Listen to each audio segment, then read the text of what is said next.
ಕಿರುತೆರೆ ನಟಿ ಅಮೂಲ್ಯ ಗೌಡ ನಿರಂಜನ್ ಅವರ ಜೊತೆಗಿನ ಲವ್ ವಿಚಾರಕ್ಕೆ ಆಗಾಗ ಸುದ್ದಿಯಲ್ಲೇ ಇರುತ್ತಾರೆ.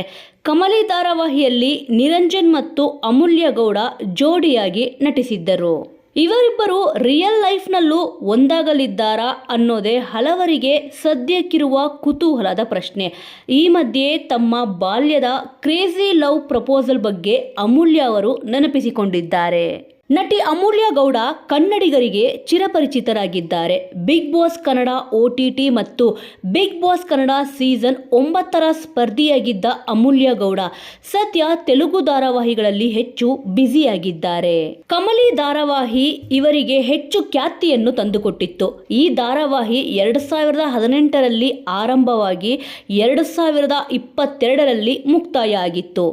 ಧಾರಾವಾಹಿಯಿಂದ ಅಮೂಲ್ಯ ಗೌಡ ಮತ್ತು ನಿರಂಜನ್ BS ಅವರ ಲವ್ ಗಾಸಿಪ್ ಹಬ್ಬಿತ್ತು.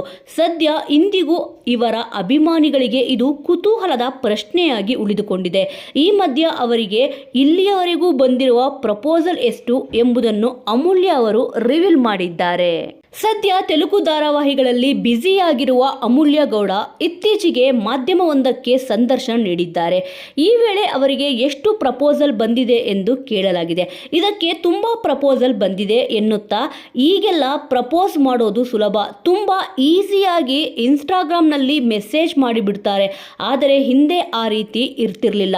ನಾನು ಸ್ಕೂಲ್ನಲ್ಲಿ ಓದ್ತಿರ್ಬೇಕಾದ್ರೆ ಕಂಪ್ಯೂಟರ್ ಕ್ಲಾಸ್ಗೆ ಹೋಗ್ತಿದ್ದೆ. ಒಬ್ಬ ಹುಡುಗ ನಾನು 8ನೇ ತರಗತಿಯಲ್ಲಿದ್ದಾಗ ನನ್ನನ್ನು ಫಾಲೋ ಮಾಡೋಕ್ಕೆ ಶುರು ಮಾಡಿದ್ದ. ನನಗಿಂತ ಆತ 1 ವರ್ಷ ದೊಡ್ಡವನಾಗಿದ್ದ ಅಷ್ಟೇ.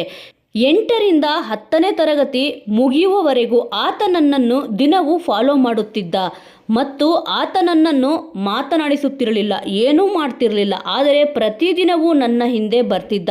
ನಾನು ಕಾಲೇಜ್ಗೆ ಹೋದ ಮೇಲೆ ಅಲ್ಲಿಯೂ ಬರುತ್ತಿದ್ದ. ಹೀಗೆ ಆತ ಒಮ್ಮೆ ನನ್ನನ್ನು ಮಾತನಾಡಿಸಲು ಬಂದಾಗ ನಾನು ತುಂಬ ಕೋಪದಿಂದ ವರ್ತಿಸಿದೆ. ಅದು ಅವನಿಗೆ ಬೇಜಾರಾಗಿ ಆಮೇಲೆ ಅದು ಅಲ್ಲಿಗೆ ಮುಗಿದು ಹೋಯಿತು. 3-4 ವರ್ಷ ಆತ ದಿನವೂ ನನ್ನನ್ನು ಫಾಲೋ ಮಾಡಿದ್ದ ಅಂತಂದ್ಬಿಟ್ಟು ಅಮೂಲ್ಯ ಗೌಡ ಅವರು ಹೇಳ್ಕೊಂಡಿದ್ದಾರೆ. ಇನ್ನು ನಿರಂಜನ್ ಮತ್ತು ಅಮೂಲ್ಯ ಅವರು ಪ್ರೀತಿಸುತ್ತಿದ್ದಾರೆ ಅನ್ನೋದು ನೆಟ್ಟಿಗರ ಅಭಿಪ್ರಾಯ. ಸದ್ಯ ಅಮೂಲ್ಯ ನಿರಂಜನ್ ಅವರ ಹೆಸರನ್ನು ತಮ್ಮ ಮೊಬೈಲ್ ಫೋನ್ನಲ್ಲಿ ಟಾಮ್ ಅಂತ ಸೇವ್ ಮಾಡಿಕೊಂಡಿದ್ದಾರೆ. ಈ ಬಗ್ಗೆ ಮಾತನಾಡುತ್ತಾ, ನಾವಿಬ್ಬರು ಮುಂಚೆಯಿಂದಲೂ ಕೂಡ ಸ್ವಲ್ಪ ಹಾವು ಮುಂಗಸಿ ರೀತಿ ಕಿತ್ತಾಡ್ತೇವೆ, ಹಾಗಾಗಿ ಟಾಮ್ ಅಂತ ಸೇವ್ ಮಾಡಿಕೊಂಡಿದ್ದೇನೆ. ಯಾರೋ ಫ್ಯಾನ್ಸ್ ಒಬ್ಬರು ಇದನ್ನು ಗಮನಿಸಿದ್ದಾರೆ, ಅದು ಹಾಗೆಯೇ ಮುಂದುವರೆದಿದೆ. ನಾನು ಅವರನ್ನು ನನ್ನ ಅಂತ ಕರೆಯುತ್ತೇನೆ ಎಂದಿದ್ದಾರೆ ಅಮೂಲ್ಯ. ಇನ್ನು ಈ ಹಿಂದೆ ಅಮೂಲ್ಯ ಹಾಗೂ ನಿರಂಜನ್ ಅವರ ಲವ್ ಬಗ್ಗೆ ಮಾತನಾಡಿದಾಗ ಇದ್ರ ಬಗ್ಗೆ ಗಾಸಿಪ್ ಇದೆ ಅಂತ ಕೇಳಿದಾಗ ನಿರಂಜನ್ ನನಗೆ ಸಂಪೂರ್ಣ ಒಪ್ಪಿಗೆ ಅಂತ ಅಮೂಲ್ಯ ಅವರು ಹೇಳಿಕೊಂಡಿದ್ದರು. ಮತ್ತೊಮ್ಮೆ ಈ ಬಗ್ಗೆ ಮಾತನಾಡಿದಾಗ ಇದು ನಾರ್ಮಲ್ ವಿಷಯ ಅಲ್ಲದೇ ಇರುವುದರಿಂದ ಯಾವುದೇ ಗಾಸಿಪ್ ಬಂದರೂ ಏನೇ ಬಂದರೂ ಅಂಡರ್ಸ್ಟ್ಯಾಂಡಿಂಗ್ ಬಂದರೆ ಆಗಲಿ ಅಂತ ನಾವಿಬ್ಬರು ಟೈಮ್ ತೆಗೆದುಕೊಂಡಿದ್ದೇವೆ.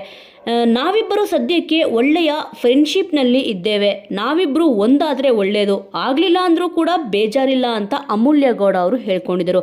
ಸದ್ಯ ಈಗ ಈ ರೀತಿ ಹೇಳ್ಕೊಂಡಿದ್ದಾರೆ. ವೀಕ್ಷಕರೇ, ಈ ಒಂದು ವಿಚಾರದ ಬಗ್ಗೆ ನಿಮ್ಮ ಅನಿಸಿಕೆ ಅಭಿಪ್ರಾಯ ಏನಿದೆ ಅನ್ನೋದನ್ನು ತಪ್ಪದೇ ಕಮೆಂಟ್ ಮೂಲಕ ತಿಳಿಸಿ. ಮುಂದಿನ ವಿಡಿಯೋದೊಂದಿಗೆ ಮತ್ತೆ ಸಿಗೋಣ.